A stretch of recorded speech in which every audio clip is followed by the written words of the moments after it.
जय श्री कृष्ण दोस्तों, आप सभी का स्वागत है आपके चैनल न्यूमरोलॉजी इनसाइट में। मैं मनोज, न्यूमरोलॉजी एक्सपर्ट, आज आपके लिए बहुत ही अच्छा टॉपिक लेकर के आया हूँ।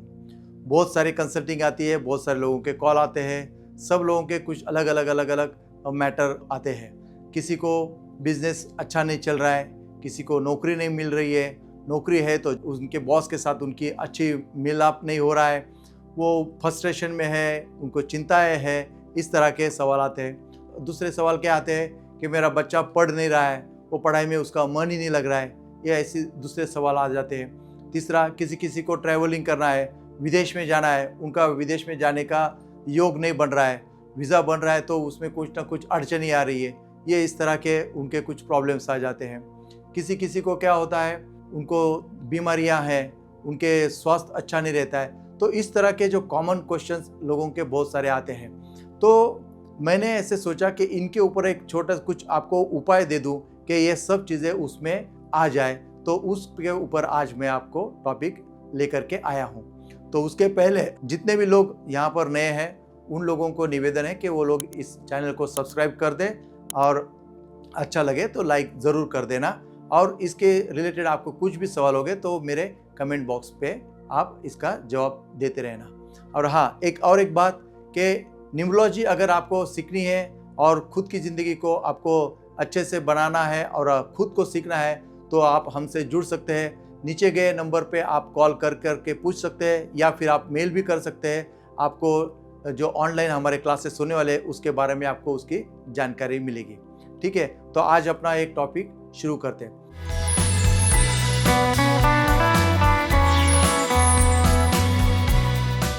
तो पहला जो मैंने बताया कि पहली जो क्या क्या चिंता होती है लोगों को कि भाई मेरे बिजनेस अच्छा नहीं चल रहा है, मेरी नौकरी अच्छी नहीं चल रही है, या मुझे नौकरी नहीं मिल रही है, नौकरी है तो मेरे साथ बॉस का बराबर नहीं हो रहा है। तो इस तरह के जो अगर ऐसा कुछ जिनके साथ में ऐसा हो रहा है, या जिनको पैसों का कुछ प्रॉब्लम आ रहा है, तो इन लोगों को जो है क्या उपाय करना है, ये मैं पहले आपको उसके ऊपर बताता हूँ। ये जो चिंताएं जिन लोगों को है, उन लोगों को अपना शुक्र जो है वो इन्हांस करना पड़ेगा। शुक्र का आशीर्वाद इन लोगों को लेना पड़ेगा। अभी शुक्र के लिए क्या रेमेडी आप कर सकते हैं, आप जो घड़ी अगर आप पहनते हो तो देखिएगा कि उसका जो चेन है वो मेटल का होना चाहिए, और उसका कलर जो है वो गोल्डन कलर का होना चाहिए, जैसा मैंने ये पहना हुआ है। और उसके साथ आप सफ़ेद कलर का ज़्यादा से ज़्यादा यूज़ करिएगा, उससे भी आपका शुक्र जो है वो अच्छा होगा। आप हमेशा परफ्यूम लगाकर या इत्र लगा कर के निकले, उससे भी आपका शुक्र जो है वो अच्छा हो सकता है। इसके साथ साथ इसकी मेन रेमेडी जो है वो आपको हर फ्राइडे जो है किसी अपंग व्यक्ति को या फिर किसी भिखारी को या किसी नीडी को आप सफ़ेद वस्तुओं का दान दे सकते हैं। अगर आप विदेश में हैं, अगर वहाँ पर भिखारी या इस तरह के लोग अगर आप नहीं मिलेंगे, तो आप जो है सफ़ेद वस्तु का जो दान है वो आप किसी गुरुद्वारा में या फिर किसी मंदिर में दे सकते हैं, जहाँ पे लंगर या भंडारा चलता हो वहाँ पर। अभी सफ़ेद चीज़ें क्या क्या होती है, आप दूध दे सकते हैं, खीर दे सकते हैं, पेढ़ा दे सकते हैं, चीनी दे सकते हैं, आटा दे सकते हैं, चावल दे सकते हैं, या सफ़ेद कपड़ा कोई दे सकते हैं। इस तरह से आप सफ़ेद चीज़ का आप हमेशा दान करते रहिए। इससे आपकी ये छोटी मोटी जो चीज़ें हैं ये आपकी अच्छी होना चालू हो जाएगी। इसका जो है एक पायरा यंत्र जो आता है, ये भी आप पहन सकते हैं, इससे भी आपका जो शुक्र है ये बलवान हो जाएगा। ठीक है दोस्तों, अभी दूसरी क्या क्या चिंताएं होती है लोगों को कि भाई मेरा बच्चा है वो अच्छी तरह से पढ़ नहीं रहा है, ये कॉन्सेंट्रेट नहीं कर पा रहा है अपने पढ़ाई पे, इसको बोल कर थक गए लेकिन ये पढ़ाई नहीं कर रहा है। तो उस हालत में आपको जो उपाय करना चाहिए वो मैं आपको आज बताता हूँ।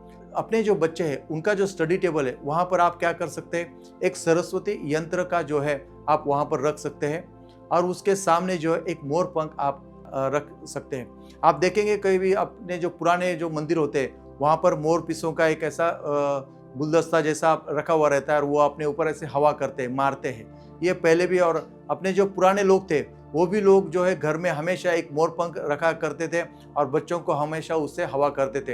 अभी वो चीज़ें कहीं ना कहीं लुप्त हो रही है, लेकिन वो चीज़ें बहुत ही मायने रखती थी। तो आपको यही देखना है कि आपका बच्चा अगर इस तरह से अगर कुछ करता है, अगर पढ़ाई नहीं कर रहा है, उसको कंसंट्रेशन अगर आपको बढ़ाना है तो आपको सरस्वती यंत्र जो है वो उनके टेबल पे रखिएगा। उसके सामने एक मोर पंख रखिएगा। हर दिन सुबह और शाम को उसी पंख से जो है, मोर के पंख से उसको हवा करिए, उसका कंसंट्रेशन जो है वो बढ़ सकता है। इसके साथ आप उसको सरस्वती यंत्र भी पहना सकते हैं और यंत्र जो है ये आपको ऑनलाइन भी मिल सकते हैं, या फिर आप हमारे जो कॉन्टैक्ट नंबर पे आप कॉन्टैक्ट करके आप वो यंत्र मंगवा सकते हो। इसके साथ आपको तीसरी चिंता क्या होती है कुछ लोगों की, उनको बाहर ट्रैवलिंग करना है, वो हो नहीं पा रहा है, या फिर किसी को विदेश सेटल जाना है, विदेश में जाना है तो उनका वीज़ा नहीं बन रहा है। आपको इस तरह का अगर कुछ प्रॉब्लम आ रहा है तो उसके ऊपर हमें क्या करना चाहिए और क्या रेमेडी करनी चाहिए, उसके बारे में हम लोग आज बात करते हैं। तो जिनका भी आपको विदेश में जाना है तो आपको ज़्यादा से ज़्यादा बुध को जो है आपको इन्हांस करना पड़ेगा और शुक्र को भी इसके साथ में आपको लेना पड़ेगा।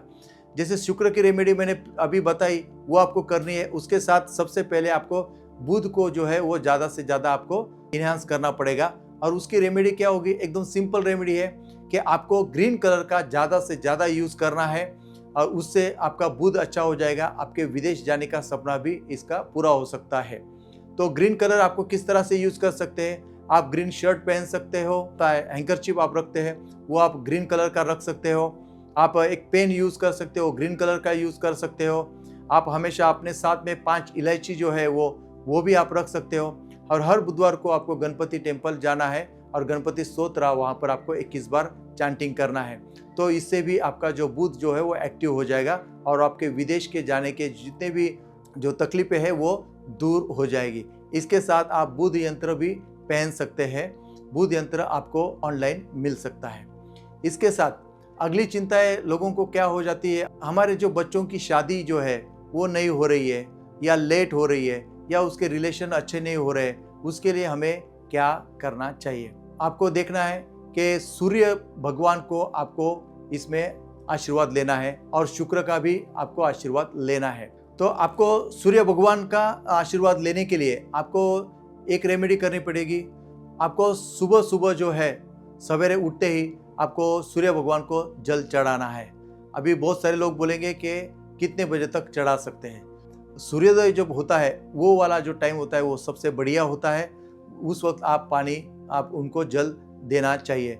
अगर आपसे उठना नहीं हो रहा है तो आप देखें कि आप 7 या 8 बजे के पहले आप दे सकते हैं। अभी किसी को वो जल देने की विधि भी पता नहीं होती है, वो लोग डायरेक्टली जल दे देते हैं। जल देने की भी एक छोटी सी मैं आपको बता देता हूँ किस तरह से आपको देना है। लोटे के अंदर पानी जब आप लेते हैं तो उसके अंदर चावल के कुछ दाने आप उसमें डाल दीजिए, थोड़ा कुमकुम डाल दीजिए और उसमें आप फूल की पत्तियां थोड़ी सी डाल दीजिएगा। और जब आप पानी जो जल आप चढ़ाएंगे सूर्य भगवान को, तब आप सूर्य मंत्र ओम सूर्याय नमः का चैंटिंग 21 बार करना है। और जब आप नीचे गिरा रहे तब नीचे एक बाल्टी ज़रूर रखें, ज़मीन के ऊपर वो पानी ना गिरे इसका आप ख्याल आपको रखना है।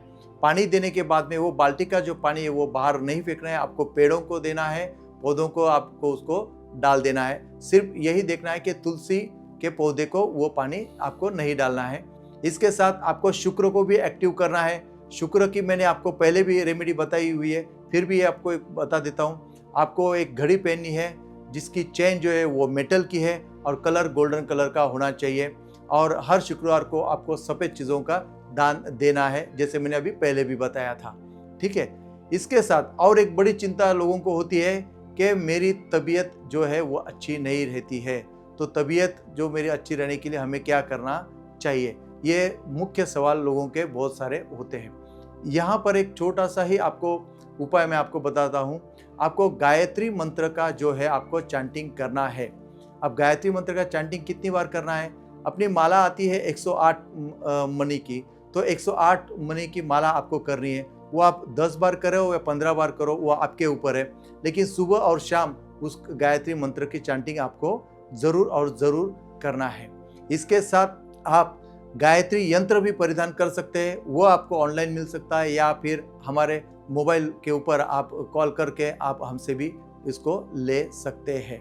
इसके साथ आप जो अगर बहुत ज़्यादा इमरजेंसी में अगर आपका पेशेंट है मतलब आईसीयू में गया हुआ है और बहुत ही ज़्यादा क्रिटिकल पोजीशन में है, तो उसके लिए एक छोटी रेमेडी बताता हूँ। ये इमरजेंसी के वक्त में ही आपको यूज़ करना है। आपको हर बुधवार जो है गणपति टेम्पल जाना है, वहाँ पर 5 लड्डू पीले कलर के, जो बूंदी के लड्डू मिलते हैं पीले कलर के, वो आपको लेकर जाना है और एक 1.25 मीटर का येलो कलर का आपको कपड़ा लेकर के जाना है। ये कपड़ा और बूंदी के लाडू है, ये आप वहाँ पर दे सकते हैं। उसको घर नहीं लाना है, आपको वहीं पर बांट देना है प्रसाद, और वो कपड़ा भी जो है वो वहीं पर मंदिर में आपको दे देना है। आप पंडित जी को दे सकते हैं या फिर मूर्ति पे आप उनको यूज़ करने के लिए बोल सकते हैं। ये रेमेडी आपको बहुत ज़्यादा, अगर आपका कोई लोग बीमार है उस वक्त में आप कर सकते हैं। कब तक करना है? जब तक वो अच्छा नहीं होता है तब तक उतने बुधवार आप करते रहिए, उससे भी आपको बहुत ही इसमें मदद मिलेगी। आशा करता हूँ कि मैंने आपको ये जो छोटी छोटी रेमेडीज़ आपको बताई है, इसको करिए, 1-2 साल आप करते रहिए, देखिएगा इसका आपके ऊपर किस तरह से असर होता है और क्या क्या असर हुआ है ये भी आप मुझे कमेंट बॉक्स में डालिएगा। और आपको ये उपाय कैसे लगे ये भी आप मुझे कमेंट बॉक्स में ज़रूर और ज़रूर बताना। अगले वीडियो में इसी तरह से मैं आपको अच्छा एक टॉपिक लेकर के आपके सामने उपस्थित रहूँगा। तब तक के लिए स्वस्थ रहे, मस्त रहे, अच्छे रहे। नई मंजिलों को है आपका इंतज़ार। Thank you very much.